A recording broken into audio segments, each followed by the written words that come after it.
విధంగా దేవుని ఆరాధించాలి. అంటే మనం ఏం చేయాలి?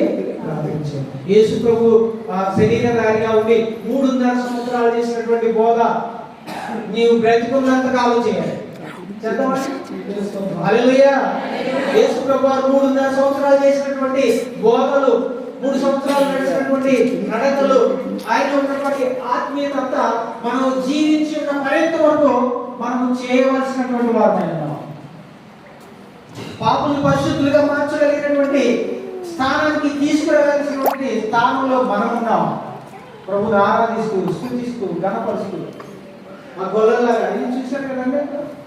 గొర్రెలు చూసారా? నలిగిపోయినటువంటి వారిలో వారందరినీ వెదకి వెదకి వెదకి రక్షించడానికి పరిశుద్ధాత్ముడు జీవ నదిలాగా ప్రతి గృహాన్ని రక్షిస్తున్నారు. దేవుని స్తోత్రం. హల్లెలూయా.